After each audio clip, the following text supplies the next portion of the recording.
జై శ్రీమన్నారాయణ. భగవద్బంధువులారా, ఏం చేస్తున్నటువంటి ఉభయ వేదాంత పండితులందరినీ సేవిస్తూ నేను ఎప్పుడూ ఒక నియమం పెట్టుకున్నాను. ప్రసాదాల సమయంలో ప్రసంగాలు చేయకూడదని. విచిత్రం, మాకు అదే టైంలో ఇచ్చారు. ఇంకోటి, ఈరోజు ప్రధానంగా మాతో చెప్పింది ఉభయ వేదాంత సభలు జరుగుతున్నాయి స్వామి, మీరు వచ్చి ఇరువురు పండితులు, ఒకరు వర్ధమాన అవధాని మా చిరంజీవి సాహిత్ గారు, అలాగే పెరుగుపోతూ ఇంటి పేరు రంగాచార్య స్వామి, శ్రీరంగాచార్య స్వామి. ఈ ఇరువురికి కూడా సత్కారం ఉంటుంది. అలాగే మా పెద్దనారాయణ స్వామి వారికి సత్కారం ఉంటుంది. సత్కారం చేస్తే బాగుంటుందని అడిగితే ఏమంటే కొత్తగా కూర్చునే రోజు ఉభయ వేదాంత సభలో ఏమైనా సబ్జెక్ట్ ఉంటే ఇవ్వండి, ఒక్కనే ఎందుకు కూర్చోవడం అన్నాను. సభలు కదా అనుకున్నాను, ఇది మహాసభ. అయితే సమయం చాలా ఉంటుంది కనుక చిన్న మాట అయితే చెప్తాను. మనం చాలా వరకు మొదటి నుంచి ఆరంభం నుంచి మనం చూస్తే ఈరోజు ఆచార్య వైభవంతోనే జరిగింది. నచే రామానుజే చతురా చతురక్షరి అనే వైభవం నుంచి మొదలు పెడితే నమ్మెల్లయ్య గారి వైభవం, అలాగే పెరుమాళ వైభవం. పెరుమాళ చెప్పినటువంటి వాక్యాలు, అమ్మవారు చెప్పిన వాక్యం, ఆ రెండింటిని కూడా మనం శ్రవణం చేశాం. కానీ ఇక్కడ శబ్దాలు అంతే వినపడలేదు, అంటే బాగా వినపడతాం అనేది. కానీ పొద్దున చూసాం, అందరూ ఉపన్యాసాలు వింటుంటే చాలా శబ్దం గట్టి గట్టిగా వస్తుంది తప్ప ఏం చెప్తున్నారో తెలియదు. చెవులు బాగా పెట్టి వింటే నిద్ర వస్తుంది. ఇక్కడ ఇంకోటి ఏదైనా మానిటర్ పెట్టగలిగితే ఈసారి మనకి బాగుంటుంది. మా శివోపాచార్య స్వామి ఆచార్య వైభవం చెప్పాలి అని వాళ్ళు నిర్దేశించారు. అయితే వాళ్ళు సముద్రాన్ని దాటి సీతోప గ్రంథం దగ్గర బయటికి తీసుకొస్తున్నారు. విశేషించి ఆచార్యుల గురించి మనం ఎన్నోసార్లు విన్నాం. ఆచరణి శాస్త్రాంగానంటూ, అలాగే గురువు అంటే ఎవరో మనకి శాస్త్రం చెప్తూ గురువుకి ఈ లక్షణాలు ఉండాలి అని కూడా చాలాసార్లు విన్నారు. ఏమేంటి మనం విన్నాం? ఆచార్యో వేద సంపన్న, కృష్ణ భక్తో విమర్శన అన్ని శ్లోకాలన్నీ ఎన్నోసార్లు విన్నాం. కానీ నాకు వచ్చే త్రోవలో అనిపించింది, ఎప్పుడు చెప్పేది ఎందుకు చెప్పాలి? అందులో మాట చెప్పారు, నిజమైన గురువు ఎవరు? గురుభక్తి సమాయుక్త పురాణజ్ఞో విశేషత. ఏ ఆచార్యుడైనా నేను గురువుని అని చిన్ముద్ర పెట్టేటంటే తాను తన ఆచార్యుడి విషయంలో ఎంత భక్తిని చూపాడో అతను కదా నిజమైన ఆచార్యుడు. అంటే అతను ఆచార్యుడు ఎన్ని శాస్త్రాలు చదివాడనేది ముఖ్యం కాదు, తన ఆచార్యుల ఎందు, గురువు ఎందు ఎంత ప్రతిపత్తి కలిగి ఉన్నాడు అనేది మనకు కావాలి. ఇది మనం తెలుసుకోవాలి. ఇది 5 ఏళ్ల ప్రాయంలో మన గురువు రామానుజుల వారికే ప్రేరణించిన ఆచార్యులు యవనాచార్యులు. వాళ్ళ గురువు గారికి ఒక ఇబ్బంది కలిగింది. విద్వజ్జన కోలాహలుడని ఆయన నన్ను ఓడిస్తారా, లేదు నాతో ఓటమి పాలై నా పాదానికి కంకణం దొరుకుతారా అని ఒక సవాలు విసిరినప్పుడు వారి గురువు గారు కూడా భయపడ్డారని కథ తెలుసు. కానీ అప్పుడు ఆయన చేసిన ప్రతిజ్ఞ ఎంత గొప్పదో. ఈనాటి నవతరానికి చాలా కావాలి. కొత్త తరం చదువుకునేటి వాళ్ళందరూ తయారైన గ్రూపే ప్రవచనాలు చెబుతూ అద్భుతంగా రంగప్రవేశం చేస్తున్నారు. అరంగేట్లా ఉంటారు. అలా చేసే యువతకి చాలా ఒక ప్రేరకంగా మనందరికీ అనిపిస్తుంది. నేర్చుకునే వాళ్ళకు కూడా నవయం కవయస్తు కేవలం నవయం కేవల తంత్రపారణ అపితు ప్రతివాదిమారణ వికటాగోపన క్షమా అంటూ ఆ స్వామి చాలా అందంగా చెప్పారు. వారణం అంటే ఏనుగులు కదా, అలాంటి మదించినటువంటి ఏనుగులు లొంగదీయాలి. లొంగదీయాలంటే మీ పెద్ద ఏనుగైతే అవ్వచ్చు, నేనేదో కేవలం చిన్న చిన్న కవిత్వాలు చెప్పుకునేమని అనుకుంటున్నారేమో. నవయం కవయస్తు కేవలం. కేవలం మేము కవులం మాత్రమే కాదు, కేవలం మంత్రపారగా ఏదో ఆగమ శాస్త్రాలు ఇలాంటివేమో చదువుకున్నాం అని మనం తీసిపారేయండి. మీలాంటి గజాన్ని కూడా నేను లొంగదీయగలను. అటువంటి సామర్థ్యం నాకు తెలియని 5 ఏళ్ల పిల్లవాడు ఎందుకు ఈ పని చేశారైనా? తన గురువుకి అవమానం జరుగుతుంది. తన గురువుకి అవమానం జరగకూడదు, రక్షించుకోవాలి.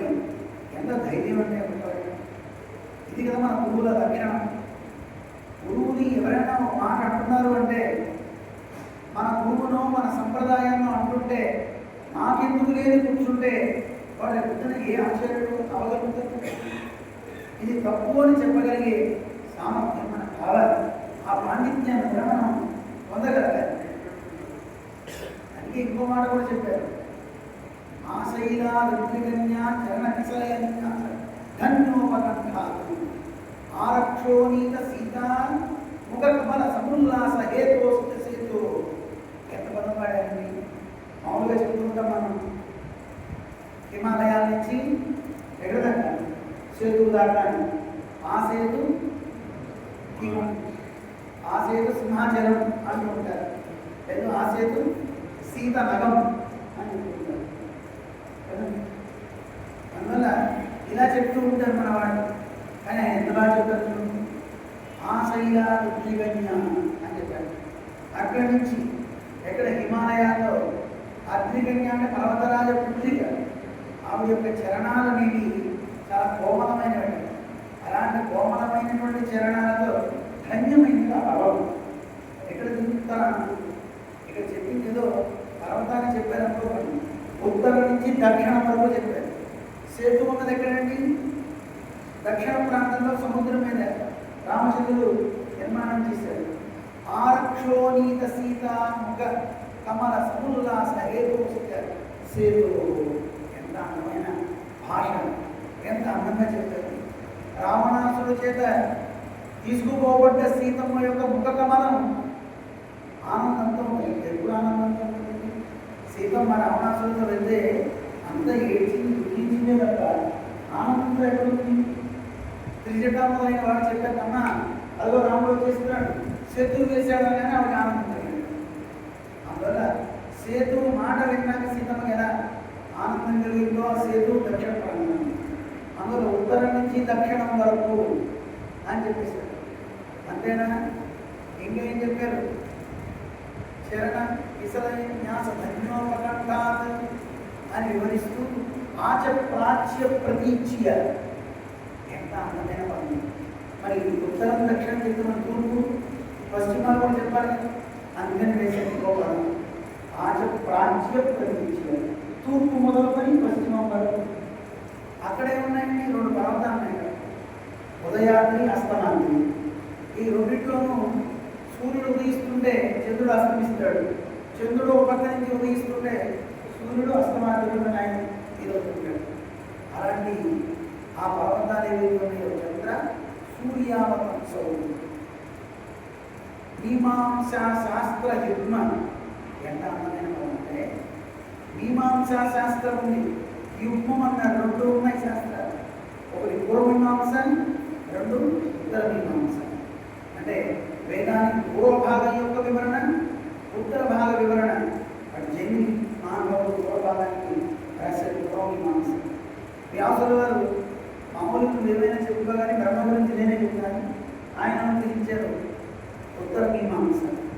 ఆ రెండింటిలో కూడా మీమాంస శాస్త్ర యుగ్మ విమల మన మృగ్యతాం మాతృశూన్య మాతృశ అన్యా మృగ్యత. నాకంటే గొప్పవాడు ఎవడన్నా ఉంటే వెతుకు ఓ అని సవాల్ విసిన పిల్లవాడు అయ్యాడు. ఆయన మన గురువు, ఆద్య గురువుగా యామనాచార్య వారిని మనం చెప్తాను. యామనాచార్య వారి స్మరణ లేకుండా మనం గురువు ధర్మనే జరగం. అలాంటి పరంపర సామాన్యంగా. అందుకే రామాను వారు మాట్లాడుతూ ముగిస్తున్నాను. రామాను చాలా చెప్తా ఉంటున్నాను. నా విషయం 20 minutes టైం ఇవ్వలేదు. ఆయన వాచి పెట్టారు కూర్చోడు. ఆ వాచిని చూడగానే నాకు వాత్సల్యం గుర్తొచ్చింది. వాచుడు భాష. అంటే వాక్కులు ఆయన ఒక వాక్కు చెప్పడం లేదు, కొన్ని వాక్కులు చెప్పాలి కదా. ఆ కొన్ని వాక్కులు చెప్పేది కూడా వాచి అన్నాడు ఆయన, చెప్పేవాడు కూడా వాచి వచ్చేది. అంటే ఈ వాచి ఆ వాపు పోయి చీత్కారాలు మాత్రం నిలబోదని అక్కడ పెట్టాడు. ఇందాక చూస్తే భయమేసింది చదవగా చేస్తుంది. ప్రవచనం అయిపోగానే వాచి తీసుకెళ్ళిపోయాడు. అంటే నీ సమయం అయిపోయింది అని. కానీ సమయం అయిపోయాక తీసుకెళ్ళాల్సింది వాచి కాదు. సమయం ఎప్పుడూ ఉంటుంది. వాక్కున మా గురుగారు ఎప్పుడు చెప్పుకుంటారు, ఒకసారి సభలు పెట్టినప్పుడు ఒక చోట నేను గురువు కూడా వెళ్ళాను. స్వామివారిది ఒక 7 నిమిషాలు 6 ప్రవచనం ఉంది, దానికి 3 నిమిషాలు మాట్లాడింది. నేను ఆరంభంలో 3 నిమిషాలు ఇస్తే తక్కువ సమయం కదా అంటే సరే ప్రయత్నిస్తానని చెప్పారు. చెప్పేసి 3 నిమిషాల్లో పూర్తి చేస్తారు. అది స్వామివారి ప్రవచనాలని అన్నారు. మనకి ఇచ్చిన 3 నిమిషాల్లో ఏం చెప్పాలో చెప్పారు తప్ప నాకు ఎంత టైం ఇచ్చారు, సరే ఇంత టైం ఇస్తారు చెప్తారా? అవునా కదా?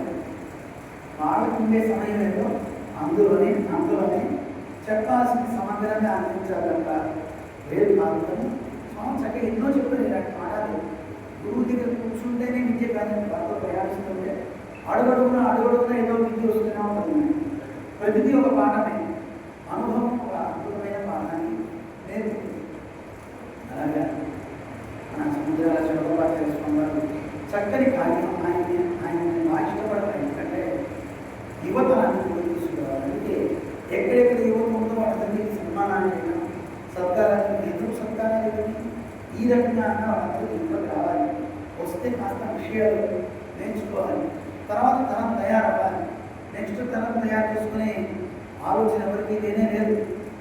చాలా వరకు నేను చెప్తున్నాను, మళ్ళీ చెప్తున్నాను, వైష్ణవ సంఘానికి మనం పెట్టుకున్నాం వెళ్ళి ఈ గొడవ ఆగిపోవాలి. అయిపోతారు రెండు పథకాలకి ఓడిపోయేది ఎవరు? మనకి కార్యాలు జరిగితే దాన్ని ఓటేది. ఏమండి, సభలు పెట్టండి, అందరం వద్దాం. ఈ పక్కన వారు ఇచ్చారు నాకు సంబంధం లేదు. మీరు అక్కడికి ఎందుకు వెళ్ళారంటే ఇక్కడికి ఎందుకు వెళ్ళారంటే మాట్లాడు. నువ్వు మంచి వస్తావు, నువ్వు వైష్ణవుడు నిజానికి మొన్న మధ్య ఒకనే వీరికి చెప్పారు, వాళ్ళకి చెప్పారు. మనకి గొడవ వద్దు. వైష్ణవుడు అంటే నిజమైన వైష్ణవుడుగా ఒక క్షణం బతికి చనిపోయినా చాలా చూసుకుంటుంది. ఒక క్షణం మన సంప్రదాయం చాలా గొప్పది అనుకుంటున్నాం. ఏ గొప్పదంటే గొడవల నమస్కారం చేసి చెప్తున్నాను. మనకి ఇవన్నీ అతీతం కాదు. అతీతమైన చెప్పండి, వీటన్నింటి దాటిన వాడు మాత్రం ఎన్నో చూసిన వాడు మీరందరూ, ఎంతో చేసిన వాడు. నా ఉద్దేశం ప్రకారంగా, నా ఉద్దేశం, పెద్దల ఉద్దేశం అన్నీ సంపూర్ణ పోవాలి, అన్నీ పోవాలి, అన్ని పెనాన్ని తీసుకెళ్ళిపోతుంది, ఎక్కడ కొట్టుకుపోవాలి. చూడండి, ఆ పిల్లవాడు చిన్న పిల్లవాడు సంప్రదాయాలు వచ్చి ఆ పద్యాలు చదివితే ఎంత ఆనందంగా అనిపిస్తుంది. ఎవరో బయట అవధానం చదువుతున్నారంటే మనకి అమ్మాయి ఎట్లా ఎలా ఉందా మా కాంటాక్ట్ ఒక రత్నం దొరికినప్పుడు దీన్ని కాపాడుకోవాలి, కాపాడుకోవాలి. నెక్స్ట్ తరం మీ పిల్లలు ఎవరైనా ఉంటే చూపించండి. సినిమా హీరో మామూలు ఎందుకంటే ఆ పిల్లలు కనీసం ఏ ఉద్యోగమైనా చేయండి. నా స్వామి చెప్తాను, సాయి స్వామి ఆయన క్లాసులు 2 అయిపోతాం, ఉద్యోగం చేసుకోవాలి, మరి చదువుకోవాలి, ఎన్ని చేసి నిద్ర ఉంటుంది, ఆరోగ్యం ఇబ్బంది కాకూడదు అంటే ఆయన చెప్పిన సలహా ఓడి ఉద్యోగం మనగారండి. సరే దీన్నే డెవలప్ చేసుకోగలిగితే ధారణ ఎంతో ఉంటుందంటే సామాన్యంగా నన్ను అన్ని విషయాలు ఉంటుందో తన చిన్న వయసులో అన్ని గుర్తుపెట్టుకుని చేసే ధారణ ఒక అభ్యాసం జాగ్రత్తగా అడ్డుపెట్టుకుంటే రేపు మన సంప్రదాయాన్ని చక్కగా ఇంకా ముందుకు తీసుకువెళ్ళే కలిగి ఒక మంచి ఇంజన్ అన్నమాట. అందుకని అలాంటి వాళ్ళు భద్రంగా మంచిగా ఉండాలి, కాపాడుకోవాల్సిన ధర్మం అందే. అందుకని మా శివోపాచార్య స్వామి చక్కని ఆలోచన మంచి చేస్తున్నారు. చాలా సంతోషం. మా అందరం కావాలి. ఆచార్య ముఖ వికాసానికి అందరం తోడ్పడుతూ జీవస్వామి సప్తతి ఆ సప్తతి ఉత్సవాన్ని కూడా అందరం చాలా మంచి కార్యక్రమం చేయాలి.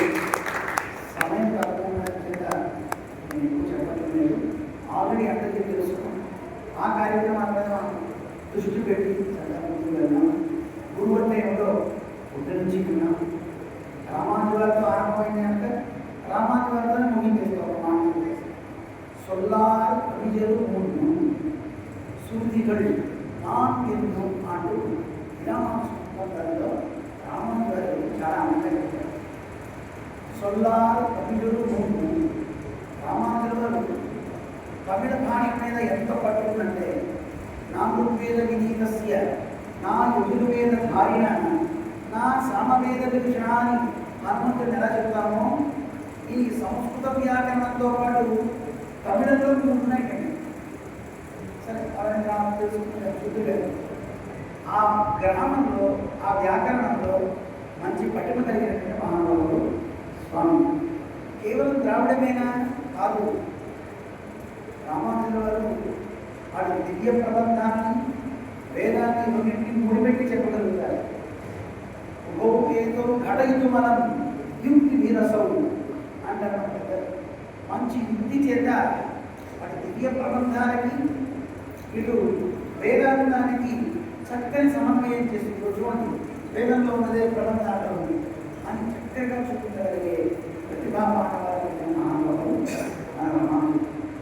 అలాంటి స్వామి అన్ని శాస్త్రాలు చదువుతున్నారు. అన్ని చదివి కూడా ఎలా ఉన్నారు తెలుసండి, 5 ఆచార్యులు ఆశ్రయించి వారి ద్వారా జ్ఞానాన్ని పొందారు.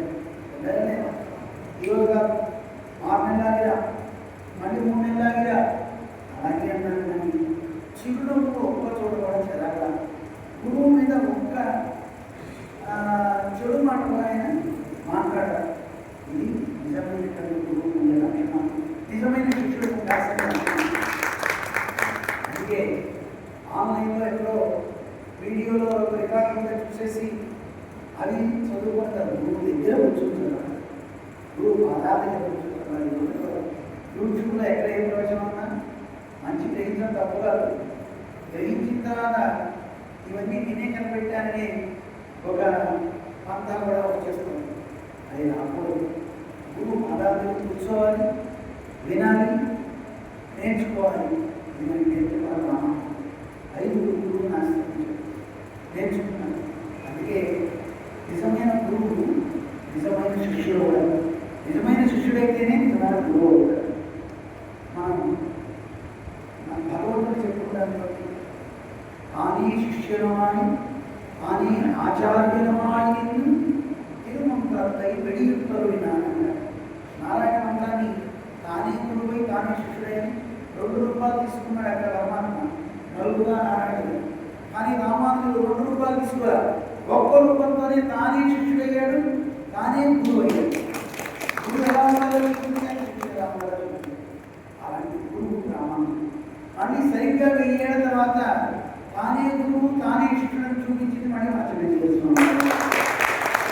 ఎందుకంటే వారి గురువు అయిన పెద్దజీర స్వామి వారి శతాబ్దిని చక్కగా చేసి చూపించారు. అందరం చూసాం. పరమాచార్యులైన రామానుజులు వారు 1000 ఏళ్ల పండుగ చేసి చూపించారు.